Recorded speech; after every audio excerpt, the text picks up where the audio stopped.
Praise God. Blessed morning again sa ating lahat mga kapatid. Are we blessed? Yes! Na pumunta dito sa ating church ngayon. Amen. Amen. Nakakagalak, na mayroon na naman tayong bagong mukha. Amen. Si Brother Denver ng Batangas. And welcome na welcome, Brother Denver.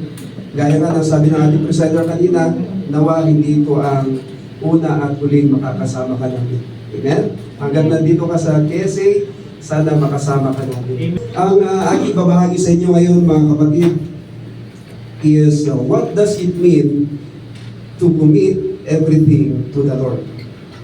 Anong ibig sabihin ng ipagkatiwala ang anumang gagawin sa Diyos? And binasa natin kanina yung Proverbs chapter 16, the full chapter. And ang babasahin ko this time ay sa verse 3 lamang po. So ang ating key verse ay sa verse 3. Hindi na po natin isa-isahin yon kasi napakalawak ng sakop ng chapter 16 pa lang. Okay, so basahin ko sa Tagalog. Sabi dito, ipagkatiwala mo sa Panginoon ang lahat ng iyong gagawin at magtatagumpay ka. Sa English naman, it says, commit to the Lord whatever you do, and He will establish your plan. And nais ko pong magsitayo kayong lahat. Tayo muna ay mananalangin. Panginoon Diyos, muli salamat sa mga sandaling ito na kami po ay dinako mo, binuklod mo sa lugar na ito. Maraming salamat sa pribilehyo, pagkakataon na Ikaw ay aming mapapurihan na naman at sama-sama kaming pamilya, Panginoong Diyos. Napakasaya po nito na experience po namin dito sa bansang aming kinaroroonan sa ngayon. Nawa, Panginoong Diyos, madala po namin ang ganito na lifestyle kahit na pag-uwi namin sa bansang Pilipinas ayon sa iyong kalooban. Panginoong Diyos, nagpapasalamat muli kami.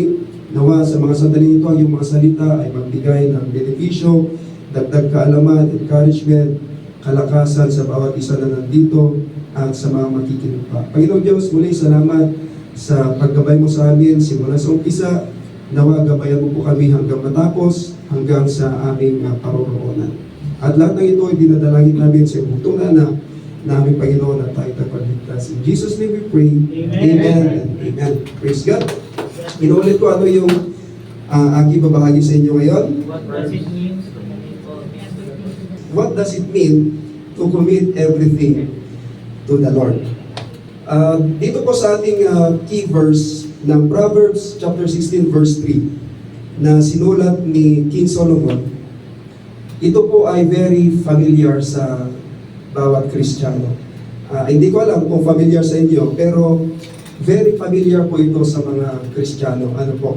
Marami ang nakakaalam sa talatang ito kasi madali lang tandaan dahil maiksi at napakaganda ng nilalaman nito. Ang talatang ito ay madalas na ginagamit na pang-encourage sa ating sarili, sa ibang tao, at lalo-lalo na sa ating kapwa Kristiyano. Kahit tayo siguro ay memoryado ang talatang ito o paborito natin ang talatang ito at ginagamit natin ito sa ating sarili para i-encourage ang sarili natin. Ako rin naman dati lagi kong sinasabi ito sa sarili ko para i-encourage ang sarili ko. At lagi kong naririnig din ito sa ating kapwa Kristiyano na sinasabi nila, commit to the Lord whatever you do and He will establish your plans. Sa Tagalog, ipagkatiwala mo sa Panginoon ang lahat ng iyong gagawin at magtatagumpay ka. Naririnig ko rin yan na ina-advise sa akin dati. Lagi nilang bukang bibig ito bilang pang-encourage o pang-advise kasi ang ganda nga naman ng scripture na ito. Pero, nagiging problema ito sa ilan. Ako rin before, honestly speaking. Bakit? Dahil pagkatapos na gamitin ang talatang ito bilang pang-encourage o pang-advise sa kanyang sarili, ay gagawin din naman niya ang gusto lang niyang gawin kahit labag man o labas sa plano ng Diyos. Kumbaga hanggang sa bibig lang o sa isip lang. Kung sa King James Version natin babasahin, sabi doon, and thy thoughts shall be established. Ang ginagawa ng ilan sa talatang ito, kung anong naisipan na lang ay yun ang kanilang susundin o gagawin, at hindi ang kalooban o kaparaanan ng Diyos. Kaya maraming naluloko si Satanas sa panlulokong ito. Bagitin mo lang yan sa iyong sarili at malaya ka nang gawin ang mga gusto mong gawin kahit ano pa yan. Kahit masama pa yan. Dahil sabi ng Diyos, magtatagumpay ka. Ganun kaya yon? Sa halip, ang dapat na gawin ng isang tunay na Kristiyano ay magkaroon ng banal na takot sa Diyos na magdudulot sa tao ng hangarin na gawin lamang ang kalooban ng Diyos upang matupad ang pinakamabuti o pinakamagandang plano ng Diyos sa isang Kristiyanong nagtitiwala, umaasa at nagpapasakop sa Kanya. Okay, unang bahagi natin mga kapatid. Unang bahagi natin, commit to the Lord. Ipagkatiwala mo sa Panginoon. Ang nakasanayan ng karamihan ay ganito. Manalangin na papasukin ng Panginoong Hesus sa kanilang puso, and then ipagpapalagay na nilang maaari ng mabuhay sa natitirang bahagi ng kanilang buhay ng kahit anumang gusto nilang gawin o pansariling kaparaanan. At iniisip na nilang makakaiwas na sila sa impyerno ng libre. Sa halip, ang nais ng Diyos ay ang ating mga pangako o commitment sa Kanya. Ano ba yung mga commitments mo sa Kanya? Tutulong sa gawain, magpapagamit sa gawain, maglilingkod sa Diyos hanggat nabubuhay. Mayroon ba tayong mga pangako o commitment na kanyan sa Diyos? Ano man ang mga commitment mo sa Kanya ay dapat tuparin o dapat gawin at sundin ang Kanyang kalooban at mga pamamaraan or His own will and His own ways. Okay, halimbawa sabi ng Panginoong Hesus sa Kanyang mga alagad sa Luke chapter 9 verse 23, sabi niya, ang sinumang nagnanais sumunod sa akin ay kinakailangang itakwil niya ang kanyang sarili. Pasanin araw-araw ang kanyang krus at sumunod sa akin. Ang tanong mga kapatid, paano natin gagawin ang pagtatakwil sa ating sarili? Paano? Ito ay ganap na pagsuko sa Diyos o absolute surrender. Alin ang ating isusuko sa Diyos? Ang ating own self o ang ating lumang buhay. Yung mga halimbawa niyan, katulad ng mga bisyo. Ang vices naman mga kapatid, hindi lamang po mga alak, sigarilyo. May mga ibang bisyo pa. Ano po? At alam natin yan mga kapatid, kung ano yung mga vices natin na hindi nakakalugod sa Lord. Isa pa, pakikipagrelasyon sa maling relasyon. Mga pangit na pananalita, pagkainggit, malalaswang pag-iisip, pagkamakasarili, panloloko, at iba pa. Ano pa ang mga dapat nating isuko sa Diyos? Ang mga pansariling kaparaanan natin or our own ways o kaya yung mga sariling diskarte lang natin. Ang mga pansariling kalooban natin, our own will, at ang mga hidwang pananampalataya natin noon o paniniwala natin noon. Kabilang dyan yung mga superstitious beliefs. Okay, yan ang nais ng Diyos sa atin. Hindi lang magaling sa salita, hindi lang puro pangako na napapako. Tuparin o gawin ang ating mga pangako o commitment sa Kanya at sundin ang Kanyang mga pamamaraan upang maging Panginoon talaga natin siya sa ating buhay. Amen? Kapag ganyan tayo ay ibig sabihin, yung commitment natin sa Kanya ay hindi lamang salita, kundi na isa sa buhay natin. Praise God. Inuulit ko, ang unang bahagi natin is commit to the Lord. Kaya kapag binabanggit natin ang scripture na ito, is make sure na naisa sa buhay natin. At dahil dyan, ang Diyos ang nangingibabaw sa atin at hindi ang ating sarili. Amen? It's not yet too late, mga kapatid. Isipin mo ang mga pangako o commitment mo sa Diyos na nakalimutan mo na. Hindi pa huli ang lahat upang gawin at tuparin ang mga ito. Amen? Okay, pangalawang bahagi natin. Whatever you do, ang lahat ng iyong gagawin. Take note, mga kapatid, ang whatever you do dyan, o ang lahat ng iyong gagawin na ikukumit sa Diyos, ay ang mga mabubuti lamang. Dahil hindi naman pwedeng ikumit sa Diyos ang gawaing masama. Malinaw? Amen. Maaaring ang ating mga ginagawa ngayon ay para sa ating pamilya. Maaaring para sa trabaho, maaaring para sa business, maaaring para tumulong sa ating kapwa, maaaring para sa gawain ng Diyos, at maaaring kung ano-ano pang mga gawain yan. Ngayon, pwedeng mabuti o masama kasi ang motibo ng ating puso sa ating mga ginagawa. Tandaan, kailanman ay hindi sasang-ayon ang Diyos sa mga gawang masasama. From Genesis to Revelation, never na nagsang-ayon ang Diyos sa gawaing masama. Kung nabubuhay ka pa rin sa kahit anong gagawin mo, bahala na gang, walang conviction, walang pakialam, ito man ay mabuti o masama, ay hindi maaaring i-commit ang mga ito sa Diyos. Okay, dito sa ating pangalawang bahagi, magbibigay ako ng 4. Kasi yung pangalawang bahagi natin, whatever you do. Okay, number 1, pagdating sa ating pananalangin. Ano man ang hilingin natin sa pananalangin, kung hindi mabuti ang motibo ng ating puso at wala tayong pakialam sa anumang mga gagawin natin, ay hindi makikinig ng Diyos. Sabihan sa banal na salita ng Diyos. 1 Peter chapter 3 verse 12. Sabi dito, sapagkat ang mga mata ng Panginoon ay nasa matuwid, at ang kanyang mga tainga ay bukas sa kanilang mga panalangin. Ngunit ang mukha ng Panginoon ay laban sa mga gumagawa ng masama.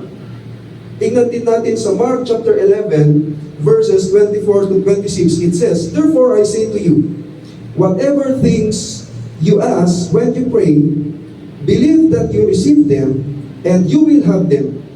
And whenever you stand praying, if you have anything against anyone, forgive him, that your Father in heaven may also forgive you your trespasses. But if you do not forgive, neither will your Father in heaven forgive your trespasses.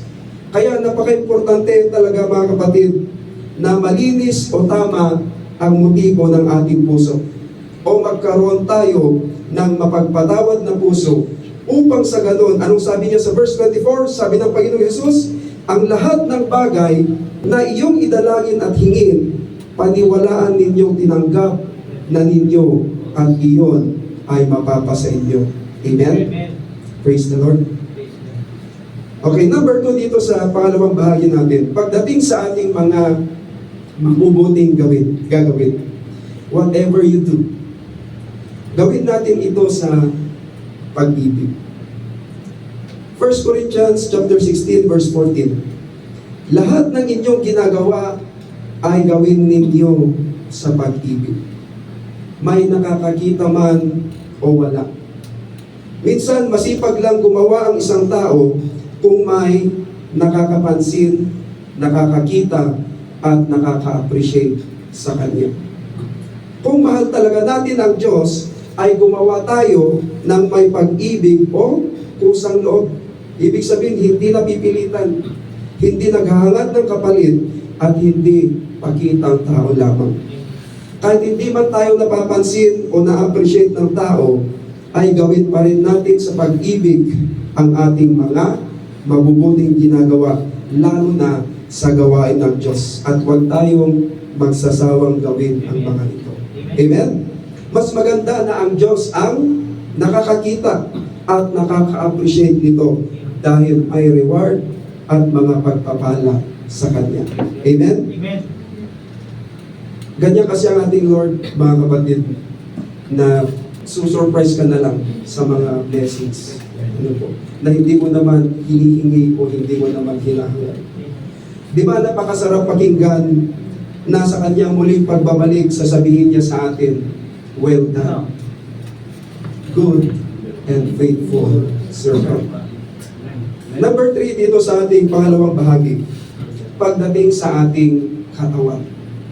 Sabi sa 1 Corinthians chapter 10 verse 31, kaya kung kayo man ay kumakain, umiinom o anuman ang inyong ginagawa, gawin ninyo ang lahat sa ikaluluwalhati ng Diyos. Kahit sa ating katawan ay alagaan din natin at huwag natin aabusuhin. Maraming mga tao na ginagawa nila ang lahat para lamang yumaman at wala silang pakialam kung ano man ang pwedeng mangyari sa kanilang sarili o kaluluwa. Ingatan natin ang ating katawan para magamit pa natin ito sa paglilingkod sa Diyos at hindi sa kung ano-ano mang mga bagay na hindi para sa Diyos. Wala naman tayong ibang gagamitin na paglilingkod sa Diyos kundi ang ating mga sarili. Amen? Itong ating mga kamay, bibig, mata, tainga, lahat ng parte ng ating katawan. Ang iba ay ginagamit nila ang talatang ito, itong binasa ko ng 1 Corinthians chapter 10 verse 31, na i-enjoy lamang daw ang buhay sa kahit anumang ginagawa. Kasi sabi daw sa talata, basahin ko sa English, sabi doon, so, whether you eat or drink, or whatever you do, ipinagpapalagay na nila na kahit na yung pag-inom ng nakakalasing na alak o kahit ano pa man ang gagawin ay okay lang daw basta i-enjoy ang life to the fullest, which is wrong. Dahil pinuputol nila ang sinasabi ng talata. Kapag itutuloy nating basahin yon, do it all for the glory of God. Hindi mo naman maluluwalhati ang Diyos sa iyong katawan sa paggawa ng mga makamundo o masasamang gawain. Okay, number 4, dito sa ating pangalawang bahagi. Number 4, kahit sa ating mga salita o gawa. Sabi sa Colossians chapter 3 verse 17, at anumang inyong ginagawa sa salita o sa gawa, gawin ninyong lahat sa pangalan ng Panginoong Hesus na nagpapasalamat kayo sa Diyos Ama sa pamamagitan niya. Kahit sa ating mga salita o gawa ay gawin natin sa pangalan ng Panginoong Hesus nang may pagpapasalamat sa Diyos Ama. Ibig sabihin, dapat nating gawin ang para sa Kanya. Dapat nating gawin ito para sa Kanyang kaluwalhatian. Dapat nating gawin ito upang parangalan siya, to honor Him. Bigyan kasiyahan siya, to please Him, at sundin siya, to obey Him. Dahil siya ang ating buhay. Amen? Ginagawa natin ang lahat sa Kanyang pangalan, ibig sabihin sa Kanyang authority. Iwasan nating huwag papadaya sa strategy ng kaaway. Na mangangako tayo o magpapaasa tayo at hindi naman natin tutuparin. Magiging sinungaling o mayabang tayo niyan kung ganon. Mahirap kapag isa kang Kristiyano tapos pangako dito, pangako doon, pero napapako naman. Paasa dito, paasa doon, pero hindi naman tinutupad. At kung ganon ay hindi natin ito ginagawa sa pangalan ng Panginoong Hesus or in His authority. Pagdating sa ating mga salita o gawa, kundi ginagawa lang natin ito para sa ating sariling kapakanan. Ang isang Kristiyano ay ganito mga kapatid. Ang isang Kristiyano, dapat ang kanyang sagot ay oo kung oo. Hindi kung hindi. O di kaya mas magandang sabihin ang totoo kung hindi pala kayang gawin at wag puros pangako at paasa lang. Amen? Dapat magkaroon tayo ng salita na nakaka-bless sa iba, nakaka-encourage sa iba, nakakapag-motivate sa iba, at dapat maging halimbawa tayo sa iba. At kung ganon, ay ginagawa natin ang mga ito sa pangalan ng Panginoong Hesus, sa Kanyang salita at sa Kanyang mga halimbawa. Dahil hindi natin pwedeng i-commit sa Diyos ang masasamang bibig at masasamang gawa. Ngayon, kung isasummarize natin ang mga halimbawa ko sa pangalawang bahagi natin, pagdating sa ating mga pananalangin, sa kung anumang mga mabubuting gagawin, kabilang na dyan ang mga gawain para sa Diyos, sa ating katawan man, o sa ating kapwa, sa ating mga salita at sa mga gawa, ay gawin natin ang mga ito ng may mabuting motibo sa ating puso. Gawin ang mga ito ng may pag-ibig. Gawin ang mga ito sa ikaluluwalhati ng Diyos. Gawin ang mga ito sa pangalan ng Panginoong Hesus or in His authority. Amen? Praise God. Balikan natin ang ating unang bahagi. Ano yun? Commit to the Lord. At alin ang ating i-commit sa Lord? Whatever you do. Kabila yung sarili natin. Amen. Whatever you do. At kapag nagawa natin yung mga apat na halimbawa ko kanina, anong kasunod yan, mga kapatid? Base sa ating talata, God will establish your plans. Amen? Okay, kaya ang pangatlong bahagi natin is God will establish your plan. Ang napakagandang kahulugan nito ay ang Diyos mismo ang maglalagay ng tamang plano, mabuting plano, o pinakamagandang plano, dahil ang Diyos alam niya yung nakakabuti para sa atin, na ayon sa Kanyang kalooban. Kumbaga, ang Kanyang mga plano ay siyang magiging plano muna. Amen? At pagkatapos ay gagawin niya ang mga plano na matagumpay. Sabi nga niya, He will establish your plan. Ito'y papangyarihin niya, He will make it happen, dahil walang imposible o walang mahirap pagdating sa Diyos. Basta mayroon kang tunay na commitment sa Kanya at hindi Kanya ibibigin. Amen? He will not fail you. Ngayon, kung naniniwala tayong may nakalaan na napakagandang plano ang Diyos sa buhay natin, matanong ko kayo mga kapatid, naniniwala ba tayo doon? Amen.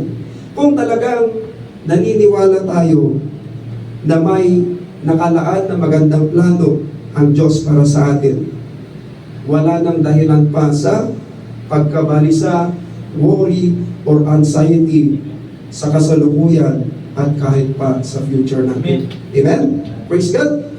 Ikaw ba yung tao na nag-aalala sa future mo? Marami akong mga nakakasalamuhang ganyan. Nakakulong sila sa kanilang comfort zone. Na sabi nila, kahit anong gawin namin, ganito pa rin ang life.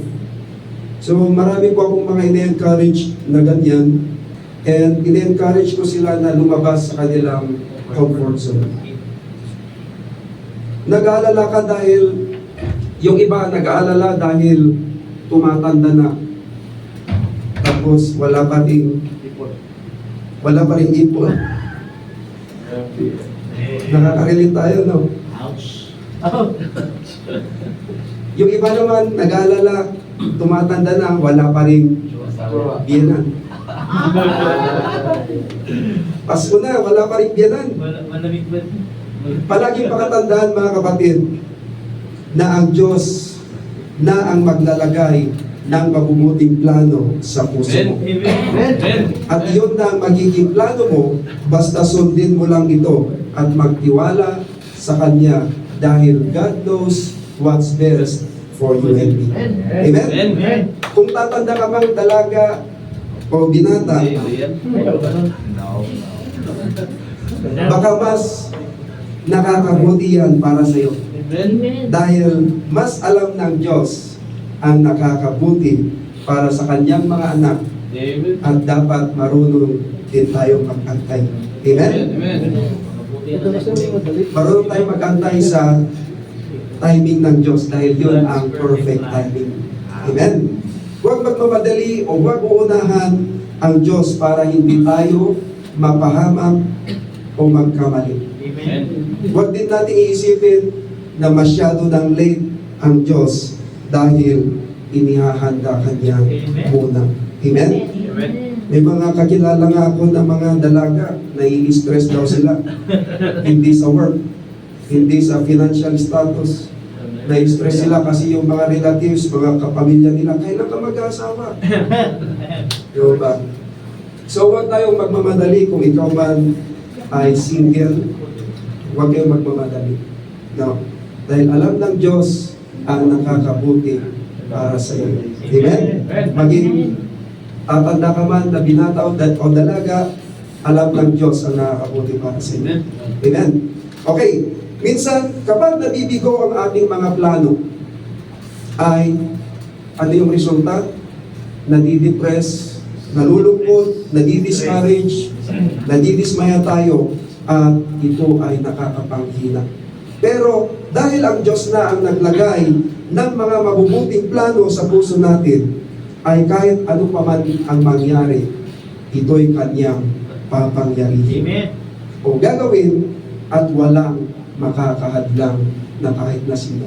Amen? Amen. Pag dumating na yung breakthrough ng ating buhay, todong-todo na yan. Amen? Amen. Ibubuhos na yan ng Lord sa iyo. Amen. At wala nang makakahadlang kahit na sino. Kahit ikaw, kahit yung kaaway natin, papangyarihin at papangyarihin ng Lord yan. Amen? Sabi nga niya, God will establish you and your plans. Amen? Amen.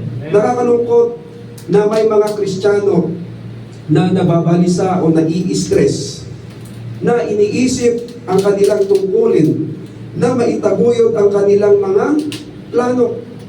Ganun ba tayo mga kapatid? Nasasayang lang ang ating energy kung ganun. Dahil lang sa pag-aalala na maitaguyod ang ating mga sariling mga plano. Which is, sabi ng talata, anong sabi ng talata? He. Sino yung He doon? God will establish your, sino yung your? Yung mga mananampalataya niya. He will establish your plan.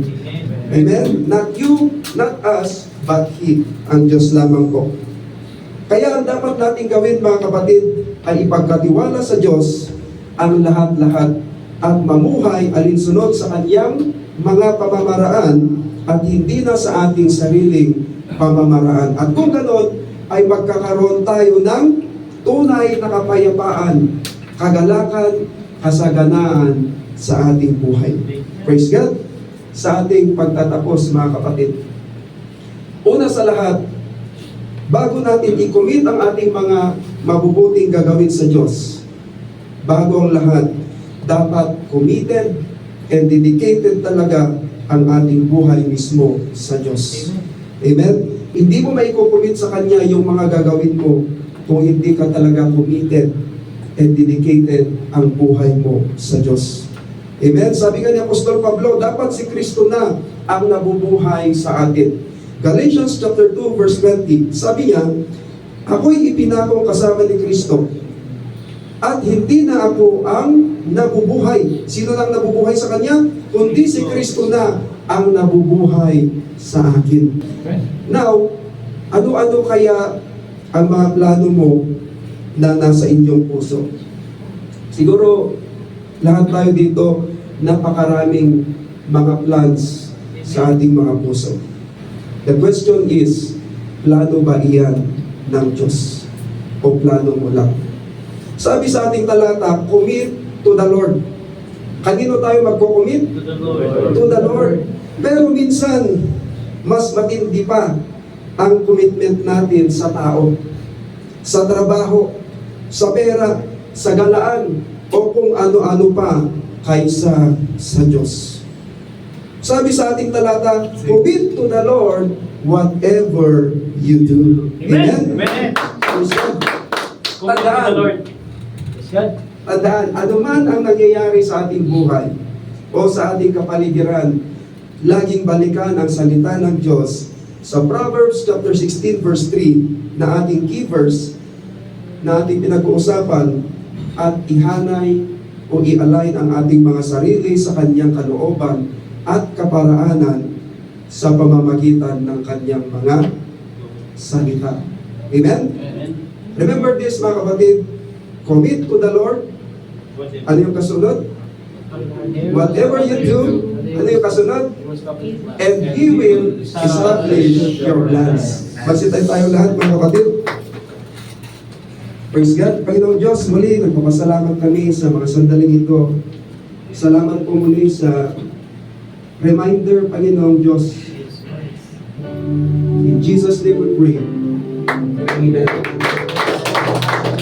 Akin po ibinabalik sa ating buwakong presider. Praise God. Thank you so much, Pas. Sa ngaway mga kapatid, sana po ay na-bless po tayo sa araw na to sa pinahagi nating mga pastor. Isang malaking dagok yan sa, hindi lang, ayaw ko na magturo mismo sa sarili ko. Kasi ang nagre-rima sa aking isipan at sa aking puso ay yung commit and submit. Kasi alam mo na, ako kasi yung taong reklamador eh. Na, for example, na bago kasi nilabas ni Bro Glenn yung schedule for August, tinanong niyo muna ako kung pwede kitang ilagay. So, nag-decline ako. Sabi ko, wag mo na bro, mechanics man. So, ano yun eh, which is plan ni Lord yun para mahubog ako sa kanyang gawain. So, dinidecline ko yung, privilege, which is mali. Hindi yun ang plano ng Panginoon. So, mga kapatid, sige, mag-recap na tayo kung anong pinaka-keywords natin ngayon, Kuya Jason, sa Proverbs 16 verse 3. Yes.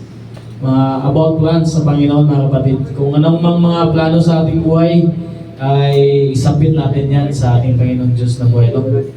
Pero take note, yung mga planong mabubuti. Hindi yung, kasi daming plano eh, halo-halo baka isipin nyo, kahit planong masama is pagkalooban ng Panginoon yan, hindi kapatid. Yung mga planong mabuti lang na ikakalago bilang isang Kristiyano, bilang isang anak niya, yun ang yun ang mga gusto ng Panginoon na ibibigay niya pagkalooban niya. Lahat ng plano natin, kailangan natin isabit niya sa Panginoon, ipag-pray natin yan, hayaan natin yung Diyos ang magiging driver sa buhay natin. Huwag tayong maging driver tapos si Lord ang magiging conductor, hindi pwede yan mga kapatid. Hindi yan magiging successful hindi ma-achieve yung mga plans natin sa buhay mga kapatid. Yan po mga kapatid, I hope na nasa puso natin yung mga tinuturo na ating mga pastor. Huwag lang na tagapakinig tayo na hanggang Friday. Pagtanawin tayo next Friday kung ano yung topic natin, wala tayong may sagot kasi hanggang dito lang sa simbahan. Dapat hindi tayo ganun. Anak tayo ng Panginoon. Itanim natin sa ating puso, sa ating diwa, sa ating isipan, ang mga katuruan ng ating mahal na pastor. At beside that, hindi lang Friday, may gawain tayo. May pinapropose ang ating elder na si Kuya Glenn about sa cell group. Sinesend niya sa group chat natin mga kapatid. Yun, ako na dapat mag-announce. Last week po kasi, last Saturday, nag-attend kami ng joint.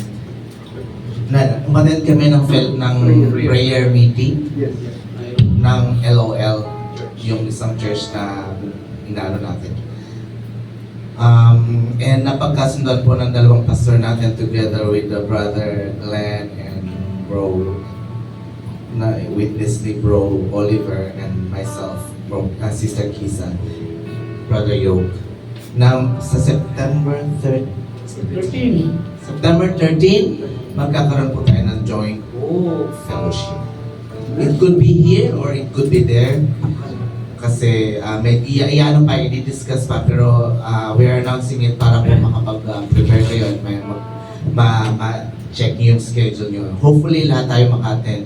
para makilala nyo rin yung ibang kapatid natin from other church. Maganda po yung na experience para sa bawat isa, para po hindi lang tayo sa ating four corners ng ating church lang tayo na involved, but also ma-expand natin yung ating relationship with other churches. Ano po?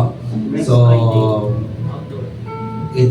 it could be here or doon po sa ano. Pag-usapan pa po yung exact venue, yung paano hahatiin yung praise and worship like before na ginawa natin. So, hopefully lahat tayo maka-attend, and then after that, ano naman natin, syempre yung pinaka-importante na event natin is yung sa atin naman, which is yung ating anniversary. Yes. Sa October. So, medyo close siya. Kaya, handa po natin yung ating mga schedule. No? Amen. Amen. So, yun lang po mga kapatid. My church. Kung tayo nakatayo mga kapatid, Romans chapter 15 verses 5 to 6, it says, "May the God who gives endurance and encouragement give you a spirit of unity among yourselves as you follow Christ Jesus, so that with one heart and one mouth you may glorify the God and Father of our Lord Jesus Christ." Let us lift up our hands to receive the blessings and grace of our Lord. In the name of the Father, and of the Son, and of the Holy Spirit. Amen. and amen. Praise God.